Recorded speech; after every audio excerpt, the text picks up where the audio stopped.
তনুশ্রী চলে এসছে একটা নতুন ভিডিও নিয়ে। আর আজকে এখন যাকে নিয়ে কথা বলতে এসেছি সে হচ্ছে নান আদার দেন আমাদের ওয়াইটির স্বনামধন্য দিদি। তো আজকে তোমাদের আগের ভিডিওতেই আমি বলেছি যে অত্যন্ত আজকে আমার বাড়ির চারিপাশের পরিবেশ খারাপ, যে ভিডিও করার মতন আজকে মানে পরিস্থিতি নেই। হ্যাঁ, তো যাই হোক, এবার যেটা বলতে আসলাম, আমাদের দিদি, হ্যাঁ, একটা ভিডিও কালকে আমি দেখলাম যেখানে দিদি দিদি আমাদের দিদি চীনার প্রশংসা করছেন, নিন্দা করছেন, কিন্তু তার মধ্যেও যে উগ্রতাটা ছিল দিদির মধ্যে, হ্যাঁ, চীনার কথা বলতে গিয়ে যেই উগ্রতাটা এত দিন ধরে দিদি দেখিয়েছেন সেটা একটু পোলাইট, একটু মাখো মাখো ভাব দেখা যাচ্ছে। কারণ কি বলুন তো, কি কারণের জন্য আজকে দিদির মুখে এই যে চীনাকে ধোয়াতে গিয়ে একটা পোলাইট ভাব দেখা যাচ্ছে? কি কারণের জন্য? চীনা, কারণ হচ্ছে সেটা সুতপা। সুতপা দেখুন, একটা এই যে আজকের ডেটে দাঁড়িয়ে এই এতগুলো ক্রিয়েটার, 40 থেকে 50টা ক্রিয়েটার প্রতিদিন সুতপাকে বেচে খাচ্ছে, হ্যাঁ, এবং সুতপার অঙ্গুলি হেলনে ভাবুন আজকের সমালোচনার জগৎ, পুরো বেঙ্গলি কমিউনিটি সুতপার অঙ্গুলি হেলনে নাচছে, অঙ্গুলি হেলনে নাচছে। একটি মেয়ে মিট আপ রাখলো, সেখানে কিছু সমালোচক দল বেঁধে কি করলো, লাইভের পর লাইভ, ভিডিওর পর ভিডিও করেও তারা ক্ষান্ত হয়নি, দল বেঁধে তারা চলে গেল কোথায় না, তারা দক্ষিণেশ্বর পর্যন্ত পৌঁছে গেল। কি এই সমালোচকের মানে ইসে করতে হবে, মিটারটাকে পণ্ড করতে হবে, সেটা করতে পারলো না। কিন্তু তারা যেটা চেয়েছিল, তাদের আর্নিং, তাদের ভিউজ এবং তাদের মানে একটা করে কন্টেন্ট, সেই মিট আপকে কেন্দ্র করে আজকে মানে এই গতকালের আগের দিনও মনে হয় তোমাদের ভিডিওর পর ভিডিও নেমে গেছে সেই মিট আপ সংক্রান্ত ভিডিও। গোপাল কেন দিল, গোপালকে কেন ওর কাছে দেওয়া হলো? কালকের ডেটেও আমাদের টুনি দিদা গোপাল নিয়ে পড়েছেন, গোপাল কেন দিল, কি কারণের জন্য গোপালকে দেওয়া হলো। আজকে সকালের ভিডিওতেও সেই বক্তব্য আমি শুনেছি। তারপরে হচ্ছে ওখানে কারা ওখানে গেছিল, তার ভিউয়ার্সরা কে ছিল, হ্যাঁ, এই রকম। সেখানে দাঁড়িয়ে আজকের ডেটে সুতপা এমন একজন কন্টেন্ট ক্রিয়েটার, দেখুন, যাকে সর্বক্ষণ ওয়াইটিতে গালিগালাজ ছাড়া তার সম্বন্ধে ভালো কথা খুব কম মানুষ বলেন। প্রতি সময় সে কি, তাকে বলা হয় সে নরপিশাচ, নররাক্ষসী, নরখাদক, রক্তচোষা, রক্ত স্বল্পতা, ডাইনি, এইভাবে তাকে সম্বোধন করা হয়।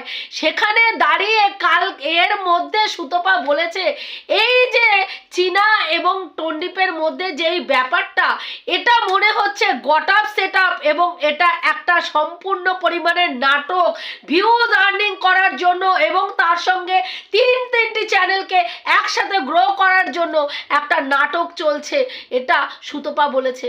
এবং সুতপার সেই দিনকের কথাটা বলার পরে আমাদের টন্ডিপ ভাইকে 40 থেকে 50 জন, হ্যাঁ, মানুষ আলাদাভাবে ফোন করেছে তার কাছে, তারা জানতে চেয়েছে ব্যাপারটা আসলে কি। তাহলে বলুন তো, যেই মানুষটার কোনো ওয়াইটিতে মূল্য নেই, যার কোনো রকম মূল্য নেই ওয়াইটিতে, সেই মানুষটার কথায় কি আসে যায়? সে একটা কন্টেন্ট ছুড়ে দিল যে এটা নাটক। সব কন্টেন্ট ক্রিয়েটাররা তাবড় কন্টেন্ট ক্রিয়েটার, যারা সুতপাকে পাত্তাই দেয় না, যাদের কথা অনুযায়ী যে সুতপা তাদের কথা একবার বললে সুতপার চ্যানেলে ভিউজ হয়, মানে সুতপার এতটা খারাপ অবস্থা যে তাদের দমে সুতপার চ্যানেলে ভিউজ হচ্ছে, সেইখানে দাঁড়িয়ে কেন বলুন তো, কিসের জন্য, কেন আমি দিদিকে জিজ্ঞেস করছি, কেন দিদি বলুন তো, কেন কিসের জন্য আপনাদেরকে তাকে নিয়ে, তার ছোড়া কন্টেন্ট নিয়ে কাজ করতে হচ্ছে? কেন কাজ করতে হচ্ছে? যারা আপনারা এই যে এতগুলো মানুষ টন্ডিপের দিদি সেজে যারা ঘুরছে, তারা প্রতিনিয়ত তার সঙ্গে যোগাযোগ রেখেছে, তারপরেও কেন তাদের সুতপার ছোড়া কন্টেন্টটা শোনার পরে ভাইয়ের থেকে বিশ্বাস টলমল করে উঠলো? কেন উঠলো? উত্তর আছে কোনো? কারণ তাদেরও মনে হয়েছে হলেও হতে পারে, সুতপা এটা বলেছে, এটা হলেও হতে পারে, এটা হবে না, এটা মন থেকে জোর দিয়ে আপনারাও বলতে পারেননি, কিন্তু ভাই বোনের সম্পর্ক স্থাপন করেছেন, তাই না? ভাই বোনের সম্পর্ক স্থাপন করেছেন, কিন্তু বিশ্বাসের জায়গাটা এতটাই নড়বড়ে যে সুতপা একটা ঢিল ছুঁড়েছে। আপনারা মৌমাছির চাকের থেকে মৌমাছি যেরকম ভ্যান ভ্যান করে ধরে, আপনারা ভ্যান ভ্যান করতে করতে ভাইয়ের কাছে চলে গেছেন। কি ব্যাপারটা কি বলো টন্ডি, ব্যাপারটা কি ঘটনা ঘটেছে? কেন দালাল এই কথা বলছে? তবে কি ভেতরে ভেতরে সত্যি গটআপ সেটআপ হয়েছে? তাহলে কি সত্যি এটা নাটক? আচ্ছা, চীনা আর টন্ডি মিলে দুজনে আমাদের চোখে ধুলো দিচ্ছে না তো, আমাদের পট্টি পড়াচ্ছে না তো? এই জিনিসগুলো আপনাদের মনেও এসছে, তাহলে ভাবুন সুতপার আজকে পাওয়ারটা কতটা। সুতপা ছুঁচো মারলে সেটাও আপনাদের কন্টেন্ট হয়ে যায়, হ্যাঁ, সুতপা মিটআপ রাখলে সেটাও আপনাদের কন্টেন্ট হয়ে যায়, সুতপার মিটআপের গিফট সেটাও আপনাদের কন্টেন্ট। তারপরের ডেটে, আজকের ডেটে দাঁড়িয়ে আমাদের দিদি বলছেন, হ্যাঁ, সুতপা দিদি কি অর্জন করেছে আর সুতপা কি পেয়েছে? টাকা নিয়ে কথা বলছে, সম্পত্তি নিয়ে কথা বলছে। সুতপাকে বলছে, এই জানোয়ার তুই ভুলভাল বলছিস কেন? তুই বলছিস যে সম্পত্তির ভাগ ওই বাচ্চাটাকে দিতে, যাকে নাকি 3 মাস বয়সে মন্দিরে ফেলে দিয়েছে। দিদি বলছেন, হ্যাঁ, যে মন্দিরে যেই বাচ্চাটাকে ফেলে দিয়েছে তার সম্পত্তির ভাগের কথা তুই বলছিস। হ্যাঁ, কার সম্পত্তি, কে নেবে, কার ভাগ, কোথায় যাবে, কিভাবে কোথায় মানুষ চলে যাবে, এত লোভ, তোর এত লোভ। বলছি দিদি, লোভটা তো শুধু সুতপার লোভ নয়, আমরা দেখতে পেয়েছি যে লোভের খাতার অঙ্কের হিসাব যদি করতে বসি, আপনার মতন লোভী মানুষ ওয়াইটিতে একটাও নেই। আপনি ছোট ছোট ক্রিয়েটারদেরকে অন্য কোনো চ্যানেলের যদি ভিউজ বেশি হয়, অন্য কোনো সমালোচকের ভিউজ বেশি হলে তার পেছনে আপনি লাগিয়ে দেন, তার পেছনে কুত্তার মতন লাগিয়ে দেন। ছোট ছোট ক্রিয়েটারদেরকে যাও, তাকে নিয়ে ভিডিও করো, হ্যাঁ। তা আর আজকের ডেটে আপনি বলছেন সুতপাকে লোভী, অথচ হোয়াটসঅ্যাপ গ্রুপে টাকা লেনদেনটা আপনার হোয়াটসঅ্যাপ গ্রুপ থেকে হচ্ছে, অন্য কোনো ক্রিয়েটারের গ্রুপ থেকে টাকার লেনদেনটা হচ্ছে না। টাকার লেনদেন আপনার গ্রুপ থেকে হচ্ছে, সেখানে মোটা মোটা টাকার অঙ্ক ঢুকছে, সেখান থেকে অর্ধেক টাকা আপনার অ্যাকাউন্টে ঢুকছে, আর বাকি টাকা আপনার ভাইয়ের গিফটের নামে যে আসছে অনুদানগুলো, সেগুলোতে খরচা হচ্ছে। তাহলে লোভী আপনি কাকে বলছেন? সুতপার একটা মিটআপের যা গিফট পেয়েছে, আর আপনি গিফটের নাম করে এই পর্যন্ত যা টাকা লুটপাট করেছেন, সেটা একটু হিসাব করে ভিউয়ার্সদেরকে বলুন। কে লোভী না দেখা যাচ্ছে, লোভী আর কত টাকা আপনি ওখান থেকে হাতিয়েছেন, সেটার যদি একটু হিসাবটা দেন। আপনি বলেন আমি ন্যায়ের পথে চলি, আমি কোনো ভিউয়ার্সকে কোনো মিথ্যা কথা বলি না, আমি কোনো ভিউয়ার্সের কাছে কোনো কিছু লুকাই না, আমি অন্যায় করলে বারবার স্বীকার করি। আমি যেরকম একটা পরকীয়া সম্পর্ক করেছি, আমি মেনে নিয়েছি, মাথা পেতে মেনেছি। আমি বলেছি, আরে ভাই ওটাকে বেচেছেন, নিজেকে কন্টেন্ট তৈরি করে ওয়াইটির বাজারে ছুঁড়ে মেরেছেন। বুঝতে পেরেছেন? যেমন ল্যাংটা মামুনিরা তাদের দিকে কেউ না তাকালে জামা কাপড় পোশাক আশাক খুলে ল্যাংটা হয়ে দাঁড়িয়ে ওয়াইটির মার্কেটে প্রত্যেকটা মানুষকে বলেছে, দেখো আমি উলঙ্গ হয়ে দাঁড়িয়ে আছি, আমাকে দেখো, আমাকে ভিউজ দাও। সেম টু সেম ভাবে আপনিও সেই কাজটা করেছেন, নিজেকে উলঙ্গ করে ওয়াইটির বাজারে দাঁড় করিয়ে অন্য কন্টেন্ট ক্রিয়েটারদের বলেছেন, নাও আমি উলঙ্গ হয়ে দাঁড়িয়ে আছি, তোমরা এবার যেমন ভাবে খুশি আমাকে এসে চাবুক পেটা করো আর আমাকে ভিউজ দাও, আমি আর্নিং করি। সেই ধান্দাটা করার জন্য নিজের পরকীয়ার ঘটনাটাকে ওয়াইটির মার্কেটে নিয়ে এসেছিলেন কন্টেন্ট হিসাবে। নিজের স্বামী কিভাবে আপনাকে অত্যাচার করে সেটা নিয়ে এসেছিলেন কন্টেন্ট হিসাবে, যাতে সেই কন্টেন্টগুলো অন্যান্য ভিউয়ার্সরাও খায় আর আপনাকে নিয়ে আরও 5টা ক্রিয়েটার কন্টেন্ট করে এবং আপনার চ্যানেলটা গ্রো হয়। আমরা আজকের ডেটে দাঁড়িয়ে বুঝতে পারি কি নোংরা গেমটা খেলে আজকের ডেটে এখানে এসে আপনি দাঁড়িয়ে আছেন। আপনি বলছেন আমাকে, সুতপাকে বলছেন তোর কে আছে, তোর কে আছে তোর? আজকে তুই মানে চীনা সম্বন্ধে নোংরা কথা কেন বলছিস? আমাকে ননদ বলেছে বলে তুই নিতে পারিসনি, আমাকে তুই ননদ বলেছে বলে তোর নিতে পারিসনি, কৃষ্ণনগরের ননদ বলে আমাকে সম্বোধন করেছে তাই তোর পেছন ফেটে গেছে, পেছন জ্বলে গেছে, নিতে পারিসনি। আসলে সেইটা না, মেন ব্যাপার হচ্ছে আপনি বলছেন যে চীনা ওকে কোনো খবরাখবর দিচ্ছে না, চীনা ওকে কন্টেন্ট দিচ্ছে না। ওর চীনার সঙ্গে কথা যখন হতো কে ধরতো? ফোন ধরতো মানে সুদীপ্ত ফোন ধরতো। আজকের ডেটে সুদীপ্ত ফোন দিয়ে ধরছে না, চীনা ওকে কন্টেন্ট দিচ্ছে না এবং সেই কারণের জন্য ও ক্ষিপ্ত হয়ে গিয়ে এই গেমটা খেলেছে যে চীনা এবং টন্ডিপ দুজনে একটা গটআপ সেট আপ করে এই জিনিসটা করছে ভিউজ আর্নিংয়ের জন্য, যাতে টন্ডিপকে তার ভিউয়ার্সরা ভুল বোঝে, যাতে টন্ডিপকে তার ভিউয়ার্সরা তার দিক থেকে টন্ডিপের দিক থেকে মুখ ফিরিয়ে নেয়। হ্যাঁ, এই জন্য এই গেমটা করছে, এই গেমটা ওই জন্য ও খেলছে। তো আমার কথা হচ্ছে সে একটা কন্টেন্ট ক্রিয়েটার, তার মনে যেটা আসবে সে সেটা সমালোচক হিসাবে বলতেই পারে। আপনি খেলেন কেন?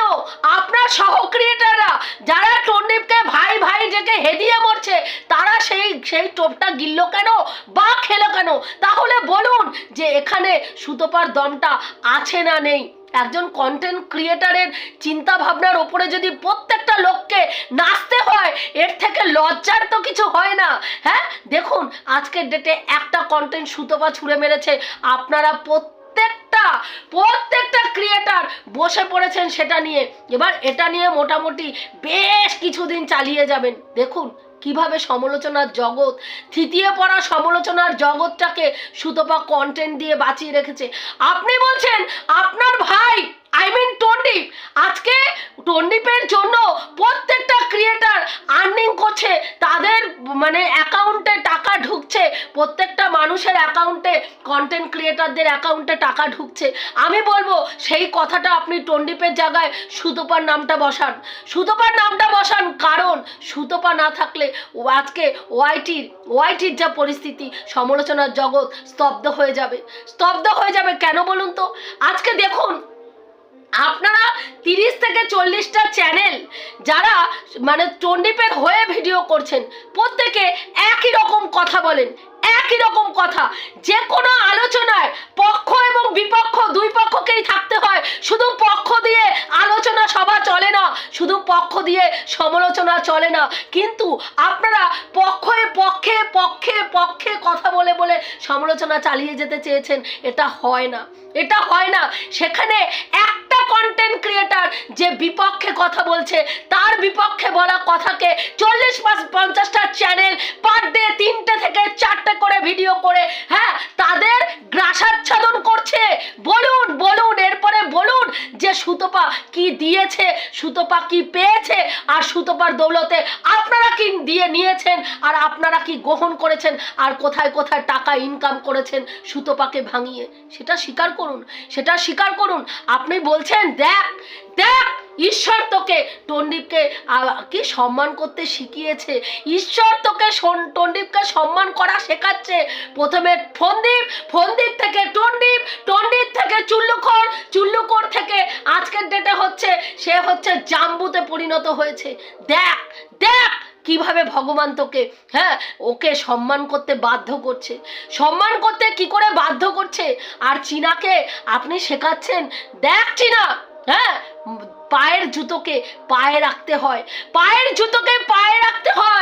মাথায় রাখলে তার পরিস্থিতি কি হয়। কিন্তু চীনা ওকে মাথার জুতো, পায়ের জুতো পায়েই রেখেছে।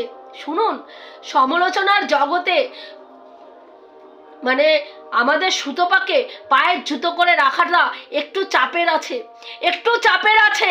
একটা মানুষ সুতপার একটা ভুল, একটা মানুষ হ্যাঁ মানুষের প্রতি সহানুভূতিশীল হয়ে পড়েছিল এবং তার সুযোগ সেই মানুষটা পরিপূর্ণভাবে নিয়েছে, যত দিন নিতে পেরেছে পরিপূর্ণভাবে নিয়েছে এবং যখন নেওয়া শেষ হয়ে গেছে সুতপাকে উলঙ্গ করে ওয়াইটির মার্কেটে সেই মহিলাই বেচেছে যে ম্যান্ডি নামে পরিচিত। তো সুতপা সেই ভুলটা আশা করি আর দ্বিতীয়বার করবে না, দ্বিতীয়বার করবে না। চীনা যেমন আপনার কথা অনুযায়ী যে ম্যান্ডির মতন ভুল করবে না, আবার সুতপাও ঠিক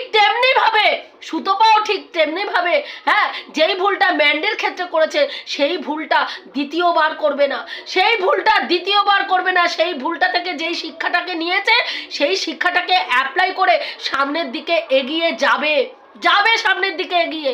বুঝতে পেরেছেন? আপনি বলছেন তুই কাউকে সম্পত্তির ভাগ নিয়ে মাথা ঘামাচ্ছিস, তোর কে বাচ্চাকে ভালো করে দেখছে না তাই নিয়ে মাথা ঘামাচ্ছিস। হ্যাঁ, আগে তুই তোর নিজের একটা পেট ফেলে একটা বাচ্চার জন্ম দে, আগে একটা পেট ফেলে বাচ্চার জন্ম দে, না হলে একটা অনাথ আশ্রম থেকে বাচ্চা নিয়ে আয়। কেন দিদি, কেন আনবে বলুন তো? এখনো তো ডাক্তার ওকে বলে দেয়নি যে ওর বাচ্চা হওয়ার সম্ভাবনা পুরোপুরি শেষ হয়ে গেছে। যখন ডাক্তার বলে দেবে যে না তোমার আর কোনো আশা নেই, আর তোমার বাচ্চা হওয়ার কোনো আশা নেই, তখন নিশ্চয় আপনাকে চিন্তা করতে হবে না, আপনাকে চিন্তা করতে হবে না। ও তখন নিশ্চয়ই হ্যাঁ ব্যবস্থা একটা করবে যে বাচ্চা ওরা অ্যাডপ্ট করবে না। আপনার তো এই যে এত একটা বাচ্চাকে দেখিয়ে হ্যাঁ একটা বাচ্চাকে কি বললাম, একটা বাচ্চাকে অনাথ শিশু প্রমাণ করে করে এই যে এত টাকা তুললেন, এত টাকা নিজের অ্যাকাউন্টে ঢুকালেন, হ্যাঁ নিজের স্বামীর রোগকে বেচে হাসপাতালের সামনে দাঁড়িয়ে এই যে ভিক্ষাবৃত্তিটা করলেন এবং সেইটা দিয়ে গয়নাগাটি ছাড়ালেন কেন? সেখানে তো একটু একটা দিন দিদি দেখাতে পারতেন। কিছু গরিব বাচ্চার খাওয়ার ব্যবস্থা করেছেন, বা ওই বাচ্চাটার জন্মদিনে, চীনার বাচ্চাটার জন্মদিনের দিন কিছু অনাথ বাচ্চাকে জামা কাপড় দেওয়ার ব্যবস্থা করেছেন ওই টাকা থেকে, গিফটের টাকা থেকে। কই করলেন না তো? আগে নিজে করুন, নিজে করে শেখান এইভাবে সমাজ সেবা করতে হয়।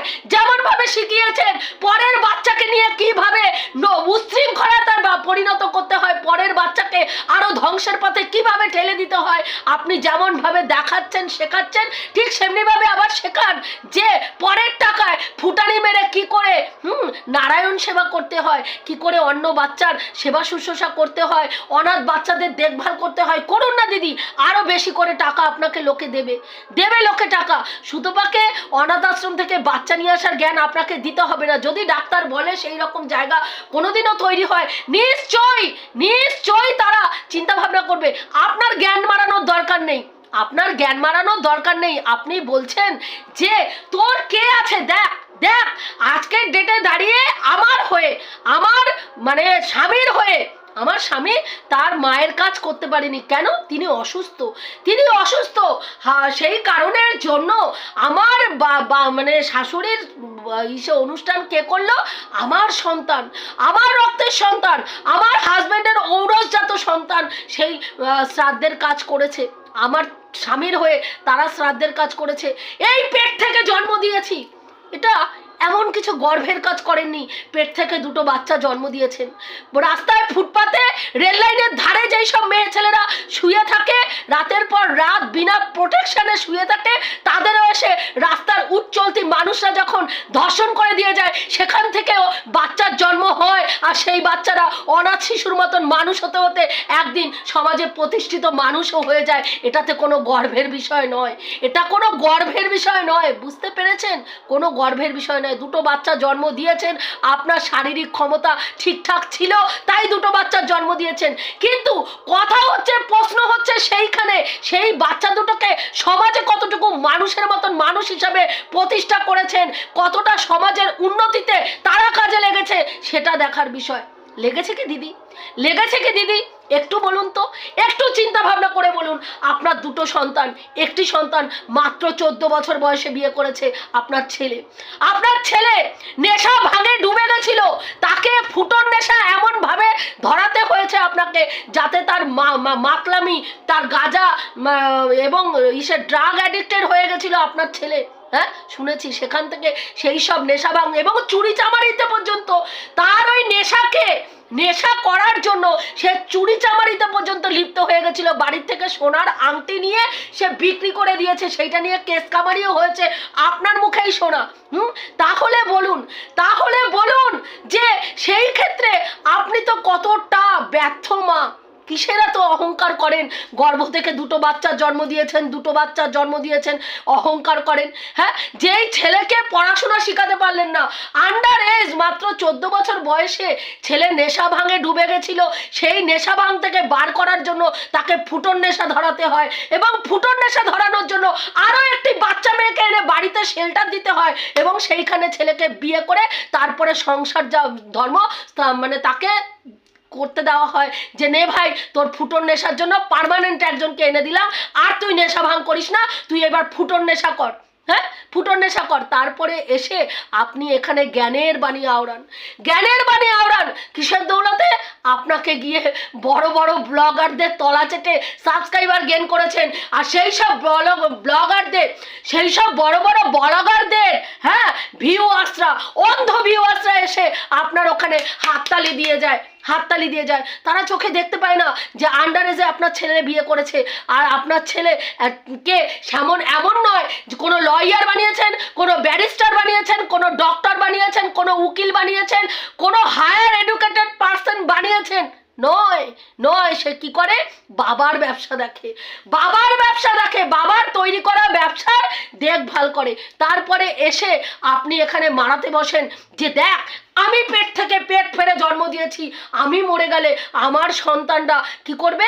ধরা নেবে, আমার সন্তান আমার হয়ে মুখে জল দেবে। কিন্তু দেখুন আপনার শাশুড়ি কতটা দুর্ভাগ্য নিয়ে জন্মেছে। চারটে সন্তান জন্ম দিয়েছে, চারটে সন্তান তিনি জন্ম দিয়েছেন, তাই না? দুটো মেয়ে, দুটো ছেলে জন্ম দিয়েছেন তিনি। সেখানে দাঁড়িয়ে তার বড় ছেলের হাত থেকে, তার নাতি নাতনির হাত থেকে শেষ বয়সে, শেষ সময়, মরার সময়, চলে যাওয়ার সময়, পৃথিবী ছাড়ার সময় হাতের জলটুকু পায়নি। তাহলে ভাবুন জল পাবেন আপনি, সেই আশা করে আপনি বসে রয়েছেন। আপনার মানে শাশুড়িমার শ্বাস উঠে গেছে, আপনি লাইভে ব্যস্ত সুতোপার পিন্ডি চটকাতে, সুতোপাকে গালাগালি দিতে, অথচ আপনার শাশুড়ির শ্বাস উঠে গেছে। আপনি চীনার শ্রাদ্ধ করতে ব্যস্ত, লাইভে বসে আপনি চীনার শ্রাদ্ধ করছেন, কিন্তু আপনার একবারও মনে হয়নি যে নাতিকে নিয়ে, নাতনিকে নিয়ে এবং আমার হাজব্যান্ডকে নিয়ে আমি সেখানে যাই, তাকে শেষ সময় দেখাই, আমার সন্তানদেরকে তার ঠাকুমার সান্নিধ্যে নিয়ে যাই এবং তাদের হাতের জলটা ওনাকে দেওয়ানোর ব্যবস্থা করি। আজকে আপনি বলছেন আমি মরে গেলে আমাকে জল দেওয়ার লোক আছে। কি করে জানলেন দিদি? কি করে জানলেন যে মরার সময় আপনিও জল পাবেন? কি করে জানলেন? হ্যাঁ, কি করে জানলেন? আপনার শাশুড়িও হয়তো ভেবেছিল মরার সময় আমার 4টে সন্তানের জল আমি পাবো, 4টে সন্তানের ঘরে নাতি নাতনির জল আমি পাবো, কিন্তু তিনি পাননি। আজকে আপনি কি করে বলতে পারছেন যে মরার সময় আপনাকে জল দেওয়ার লোক আছে? এমনও তো হতে পারে রাস্তা থেকে যেতে যেতে আপনার কিছু হয়ে গেল, কোথাও আপনি পড়ে কিছু একটা অঘটন ঘটলো, হ্যাঁ, আপনার নিঃশ্বাসটা এমনভাবে চলে গেল যেখানে জল দেওয়ার সুযোগ কেউ পেল না।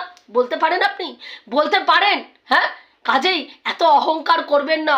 দুটো বাচ্চার জন্ম দেওয়ার অহংকার এত করবেন না। যদি অহংকার করতেন, যদি তাদেরকে সমাজে একেবারে উচ্চ স্তরে পৌঁছাতেন, যে যাদের পেছনে, যাদের একটা সইয়ের এমন দাম, যারা যেই চেয়ারটায় বসে কাজ করছে, সে যেই ঘরটায় বসে কাজ করছে, তার একটা এত দাম যে তার সঙ্গে দেখা করতে গেলে ঘন্টার পর ঘন্টা দরজার বাইরে, পর্দার আড়ালে কাউকে, কোনো মানুষকে, 50-60 জন মানুষকে লাইন দিয়ে দাঁড়িয়ে থাকতে হয় তার এক ঝলক দেখার জন্য। সেই রকম যদি বানাতেন, তবে এসে নিজেকে রত্নগর্ভা বলতেন, তবে এসে দুটো বাচ্চার জন্ম দেওয়ার অহংকার করতেন। এই রকম বাচ্চা প্রত্যেকটা ঘরে, প্রত্যেকটা বাবা মার কাছে তাদের সন্তানরা অমূল্য রত্ন হয়ে ঘুরে বেড়াচ্ছে। আপনি আপনার সন্তানকে রত্ন দেখছেন, দেখুন গিয়ে অন্যান্য ক্রিয়েটাররাও তাদের সন্তানকে রত্নই দেখছে। বুঝতে পেরেছেন? তারাও পেট বাজিয়ে বলছে দেখ আমারও মৃত্যুর সময় জল দেওয়ার একজন আছে, কিন্তু তারা জানেই না তার মৃত্যুটা কখন, কোন সময়, কিভাবে, কোন জায়গায় হবে। হ্যাঁ, রনে হবে না, জঙ্গলে হবে না, বনে হবে না, রাস্তায় হবে না, বাথরুমে হবে, কোনখানে হবে তারা জানেই না ঘুমের মধ্যে হবে। এমন অনেক মানুষ আছে দিদি যারা ঘুমের মধ্যে রাত্রিবেলায় সুস্থভাবে ঘুমিয়েছে, সকালবেলায় মৃতদেহ উঠেছে, বাড়ির লোক পাশে শুয়ে জানতেও পারেনি মানুষটা মরে পড়ে রয়েছে। কাজেই এসব অহংকারের গল্প করবেন না, এসব অহংকার মানুষকে দেখাবেন না। ঈশ্বর ঔদ্ধত্য সহ্য করে না, অহংকার সহ্য করে না। মাথা নিচু করে, চোখ নিচু করে নিচে নামিয়ে, চোখের দৃষ্টি এইরকমভাবে, ভগবানকে এইরকমভাবে আঙুল দেখালে ভগবান চোখের আঙুল এইভাবে নামিয়ে বলে, মাথা নামিয়ে চোখ নামিয়ে আমাকে সম্মান করো, না হলে তোমাকে জায়গা মতন আমাকে কিভাবে সম্মান করতে হয় শেখাবো। বুঝতে পেরেছেন? সুতপাকে আপনার ভাইকে সম্মান দেওয়া শেখাতে হবে না। আপনার ভাই এমন কিছু যোগ্য মানুষ নয় যে যাকে সম্মান করার জন্য সুতপা হেদিয়ে মরছে। ভাববেন না, সুতপা ওটা একটা কন্টেন্ট, জাস্ট কন্টেন্ট হিসাবে কাজ করছে, কিছুটা মজা করছে, কিছুটা মজা দেওয়ার চেষ্টা করছে। আর আপনাদের পরিস্থিতি দেখুন, সুতপার মজা নিতে পারছেন না, পেছন ফেটে হাতে চলে আসছে। কি দুরবস্থা দিদি, কি দুরবস্থা। একটা কাজ করুন, ভাইয়ের একটা লকেট করুন, ভাইয়ের একটা ছবি দেওয়া লকেট বুকের মাঝে এইরকম করে ঝুলিয়ে রাখুন, বড় করে একটা বুকের মাঝে ছবি লাগিয়ে ঝুলিয়ে রাখুন, যাতে দেখলে বুঝতে পারে ওইটা একমাত্র আপনার সম্পত্তি। চিনাও ওই সম্পত্তির দিকে, আপনার ভাইয়ের দিকে তাকাতে গেলে যেন দুবার ভাবে, না ভাই এটা বুক হয়ে গেছে, এটা খাওয়ার, চাটার, গন্ধ শোকার, মানে ভালো লাগার, খারাপ লাগার সব কিছুর অধিকার শুধুমাত্র কৃষ্ণনগরের দিদির, আর কারো না। এটুকুই বলার ছিল, রাখছি।